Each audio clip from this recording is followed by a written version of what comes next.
AP IT శాఖ మంత్రి Nara Lokesh Australia tour విజయవంతంగా కొనసాగుతోంది. ఓవైపు రాష్ట్రానికి పెట్టుబడుల ఆకర్షణతో పాటు మరోవైపు భారత్ ఆస్ట్రేలియా మధ్య ఉన్న సమస్యల పరిష్కారానికి కూడా లోకేష్ తీవ్రంగా కృషి చేశారు. ఆస్ట్రేలియాలో బిజీగా గడిపేస్తున్న లోకేష్ ఓ గుడ్ న్యూస్ చెప్పారు. ఈ మేరకు లోకేష్ మీడియాలో పోస్ట్ చేశారు. లోకేష్ ఆస్ట్రేలియా పర్యటనతో కొంతకాలంగా మన వ్యాపారులు ఎదుర్కొంటున్న కీలక సమస్యలకు పరిష్కారం దొరికినట్లయింది. భారత్ నుంచి వచ్చే రొయ్యల దిగుమతుల్ని గతంలో ఆస్ట్రేలియా నిషేధించింది.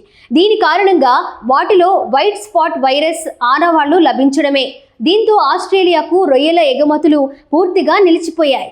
దీనిపై ఎన్నిసార్లు అక్కడి ప్రభుత్వంతో చర్చలు జరిపినా ఎలాంటి ఫలితం లభించలేదు. దీంతో అమెరికా ఎగుమతుల మీదే రైతులు ఎక్కువగా ఆశలు పెట్టుకున్నారు. అయితే ఇటీవల ట్రంప్ విధించిన 50% పన్నుల దెబ్బకు అమెరికాకు రొయ్యల ఎగుమతులు తగ్గిపోయాయి. దీంతో ఆక్వా రంగంపై ఆధారపడిన రైతులు, వ్యాపారులు తీవ్రంగా నష్టపోయారు. ఈ నేపథ్యంలో ఆస్ట్రేలియా అధికారులతో చర్చలు జరిపిన లోకేష్ రొయ్యల దిగుమతులకు ఒప్పించినట్లు తెలుస్తోంది. భారతీయ రొయ్యల దిగుమతికి మొదటి ఆమోదం లభించిందని లోకేష్ ట్వీట్ చేశారు. దీనిని సాధించేయడానికి భారత, ఆస్ట్రేలియా ప్రభుత్వాలు చేసిన విస్తృత కృషికి హృదయపూర్వక కృతజ్ఞతలు అంటూ లోకేష్ సోషల్ మీడియాలో పోస్ట్ చేశారు. ఒకే మార్కెట్పై ఎక్కువగా ఆధారపడకుండా మనల్ని మనం ప్రమాదం నుండి తప్పించుకోవడానికి కొంత మార్కెట్లను తెరవడం కొనసాగించాలని లోకేష్ సూచించారు.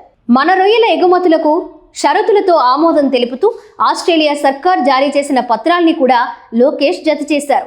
2 ఏళ్ల పాటు అంటే 2027 అక్టోబర్ 20వ తేదీ వరకు తమ దేశానికి భారతీయ రొయ్యల ఎగుమతులకు ఆస్ట్రేలియా అంగీకరిస్తున్నట్లు ఉంది.